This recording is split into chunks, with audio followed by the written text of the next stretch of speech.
Leo Tolstoy की एक बहुत ही प्रसिद्ध कहानी है। कहते हैं कि पुराने रूस में तीन फकीर बहुत प्रसिद्ध हो गए।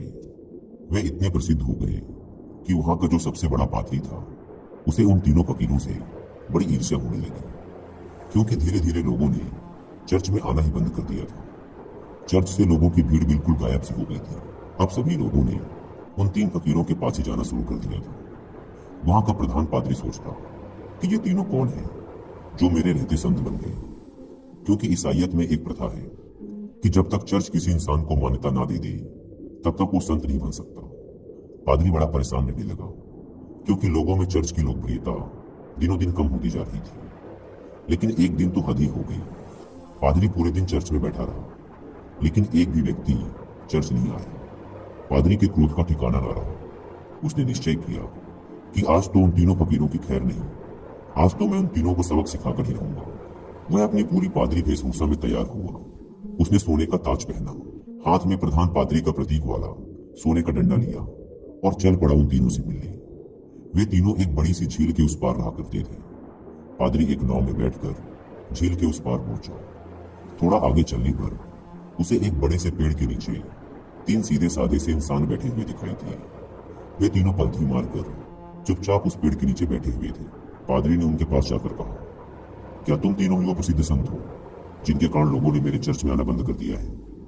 उन तीनों ने कहा, संत? अरे नहीं नहीं, हम किस बात के संत? हम संत बनने के लायक नहीं है। ये तो यहाँ के लोग कहते हैं कि हम तीनों संत हैं। पता नहीं किसने ये झूठी अफवाह फैला दी, जिसे सुनकर लोगों की भीड़ यहाँ आती है। हम तो रोज ही इन्हें मना करते हैं कि यहाँ मत आया करो, लेकिन हम जितना मना करते हैं भीड़ उतनी ही बढ़ती जा रही है। हम इस भीड़ से परेशान हो चुके हैं। ये भीड़ भाड़ हमें रुचती नहीं। हम तो एकांत में ही रहना चाहते हैं। अच्छा हुआ आप आ गए, अब आप ही बचाइए हमें इस भीड़ से। यह सुन वह पादरी तो खुशी से फूला न समाया। सोचने लगा, ये तो बड़े ही भोले लोग निकले। खटिया खड़ी कर दूंगा इन तीनों की। आज तो इन तीनों को लाइन में लगाकर ही जाऊंगा। पादरी ने पूछा, लेकिन तुम तीनों करते क्या हो? उन्होंने कहा, कुछ नहीं, बस इस पेड़ के नीचे बैठकर ईश्वर की प्रार्थना करते हैं। पादरी ने पूछा, बाइबल कहाँ है? उन तीनों ने अपना सिर नीचे झुका लिया। पादरी ने पूछा, क्या हुआ? उन्होंने कहा, अब क्या बताएं आपसे, हम तीनों ही अनपढ़ हैं, हमें पढ़ना नहीं आता। बाइबल रखकर भी क्या करेंगे? यह सुनकर तो वह पादरी और भी खुश हुआ। सोचने लगा, अनपढ़ हैं फिर भी इतने सारे लोगों को बेवकूफ बना रखा है। इनकी तो मैं मटिया मेट कर डालूंगा, पूरे के सामने इनकी बेइज्जती करूंगा। पादरी ने पूछा, फिर तुम लोग प्रार्थना कैसे करते हो? चर्च की प्रार्थना तो तुम्हें याद होगी ना? यह सुन उन तीनों ने फिर से अपना सिर नीचे झुका लिया। पादरी ने पूछा, अब क्या हुआ? तुम लोगों ने फिर से अपना सिर नीचे क्यों झुका लिया? उन्होंने कहा, क्या बताएं, बड़ी लज्जा आ रही है आपसे बताते हुए कि हमें प्रार्थना भी नहीं आती। पादरी ने आश्चर्य से कहा, क्या तुम्हें प्रार्थना भी नहीं आती? उन तीनों ने नाम में अपना सिर हिला दिया। पादरी ने कहा, फिर तुम तीनों प्रार्थना करते कैसे हो? उन्होंने कहा, आपके चर्च की प्रार्थना तो बड़ी लंबी चौड़ी है, हम अनपढ़ गवारों को याद ही ना हो पाई, और फिर गलत पढ़ने का कोई मतलब भी नहीं है। इसलिए बहुत सोचने के बाद, बहुत गणित भिड़ाने के बाद हमने अपनी खुद की एक प्रार्थना बना ली। यह सुन पादरी जोर से चिल्लाया, क्या तुमने अपनी खुद की प्रार्थना बना ली? प्रार्थना तो सर्वमान्य होती है, शास्त्रों में लिखी होती है, हजारों हजारों साल पुरानी होती है। जीसस को तो प्रार्थना खुद परमात्मा ने सिखाई थी, लेकिन तुम लोगों ने अपनी खुद की प्रार्थना बना ली। उन्होंने कहा, हमसे बहुत बड़ी गलती हो गई, हमें माफ करें। हम अनपढ़ गंवार इंसान, हमें कुछ नहीं पता। अब आप हमें जो प्रार्थना सिखाएंगे हम वही प्रार्थना आज से करेंगे। हम आपके पैर पड़ते हैं, हमसे बहुत बड़ी गलती हो गई, हमें क्षमा करें और आप हमें अपनी वाली प्रार्थना सिखाएं। लेकिन पादरी के मन में भी जिज्ञासा जागी कि देखूं तो इन्होंने कौन सी प्रार्थना बनाई है। पादरी ने कहा, पहले तुम लोग मुझे अपनी प्रार्थना सुनाओ।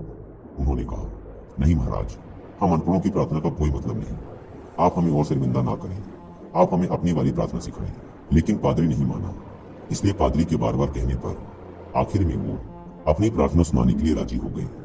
उन्होंने कहा, हमने बहुत सोचा, बहुत विचार किया, लेकिन हमें कोई प्रार्थना ना सूझी।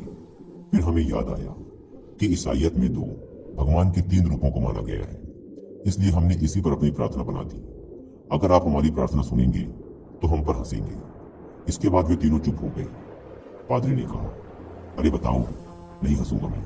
उन्होंने कहा, भगवान के तीन रूप हैं, इसलिए हमने प्रार्थना बना दी कि हम भी तीन, तुम भी तीन, हम पर कृपा करो। यह सुन तो वह गंभीर पादरी भी हंस पड़ा। बोला, जिंदगी में बहुत प्रार्थनाएं सुनी, पर ऐसी प्रार्थना कभी न सुनी। वह मन ही मन सोचने लगा, बड़े बेवकूफ लोग हैं। आज तो इनकी अक्ल ठिकाने लगाकर ही जाऊंगा। इन तीनों को मेरे पास चर्च में आना ही पड़ेगा। उन तीनों ने कहा, आप हमारी छोड़िए, अपनी प्रार्थना सिखाइए, हम आज से वही करेंगे। पादरी ने उन्हें चर्च की प्रार्थना सिखानी शुरू की। उन्होंने कहा, एक बार और। पादरी ने फिर सुनाई। उन्होंने कहा, भी न सुनी। वह मन ही मन सोचने लगा, बड़े बेवकूफ लोग हैं। आज तो इनकी अक्ल ठिकाने लगाकर ही जाऊंगा। इन तीनों को मेरे पास चर्च में आना ही पड़ेगा। उन तीनों ने कहा, आप हमारी छोड़िए, अपनी प्रार्थना सिखाइए, हम आज से वही करेंगे। पादरी ने उन्हें चर्च की प्रार्थना सिखानी शुरू की। उन्होंने कहा, एक बार और। पादरी ने फिर सुनाई। उन्होंने कहा, एक बार और। पादरी ने तीसरी बार सुनाई। उन्होंने कहा, एक बार और, कहीं भूल न जाए। पादरी ने फिर सुनाई। उन्होंने कहा, एक आखिरी बार और। पादरी ने कहा, घबराओ मत, कभी कभी चर्च भी आया करो। धीरे धीरे तुम लोगों की भी जिंदगी सुधरने लगेगी, और अगर रोज आओगे तो यह प्रार्थना भी सीख जाओगे। उन्होंने कहा, जी, जैसी आपकी आज्ञा। पादरी बड़ा खुश हुआ। उसने कहा, तुम लोग डरना मत, चर्च आओ, मैं तुम्हें माफ कर दूंगा और लोगों से भी माफ करवा दूंगा। उन्होंने कहा, आपका बहुत बहुत धन्यवाद, आप बड़े महान इंसान हैं। पादरी ने सोचा, चलो एक झंझट छूटी, इन मूर्खों को तो लाइन पे ले आया। वह अपनी नाव पर बैठकर वापस जाने लगा। नाव अभी झील के बीचों बीच पहुंची ही थी कि पीछे से कुछ लोगों के चिल्लाने की आवाज आई। पादरी और माझी ने पीछे मुड़कर देखा तो उनकी आंखें फटी की फटी रह गई। वे तीनों पादरी को पुकारते हुए झील के पानी पर दौड़ते हुए चले आ रहे थे। वे तीनों पानी पर ऐसे दौड़ रहे थे मानो कोई जमीन पर दौड़ रहा हो। यह देखकर तो पादरी के हाथ से वह सोने का डंडा छूटकर वही नाव पर गिर गया। यह चमत्कार तो आज तक केवल जीसस ने ही करके दिखाया था। वे तीनों भागते हुए नाव के किनारे आकर खड़े हो गए और पादरी से कहने लगे, आप वो प्रार्थना हमें एक बार और सुना दें, हम उसे भूल रहे हैं। वो कहता है ऐसे शुरू होती है, ये कहता है ऐसे शुरू होती है, मैं कहता हूँ ऐसे शुरू होती है। हम तीनों में बहस शुरू हो चुकी है। अब हम बहस करें या प्रार्थना करें, इसलिए आप हमें वो प्रार्थना एक बार और सुना दें। पादरी ने तो झुककर उनके पैर ही पकड़ लिए और कहने लगा, अब तक जो भी बताया है, जो कुछ भी कहा है, सब कुछ भूल जाओ। तुम्हारी प्रार्थना जीती और मेरी हारी। तुम्हारी प्रार्थना ही श्रेष्ठ है। श्रेष्ठ है क्योंकि वह सुन ली गई है, और सच तो यह है कि अब से मैं भी तुम्हारी वाली ही प्रार्थना करूंगा।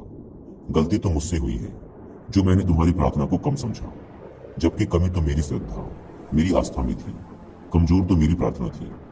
इसलिए आप लोग मुझे क्षमा करें, बड़ा उपकार होगा। वे तीनों फकीर बोलते रहे कि आप एक बार हमें अपनी वाली प्रार्थना और सुना दें, लेकिन वह पादरी चुपचाप अपना सिर नीचे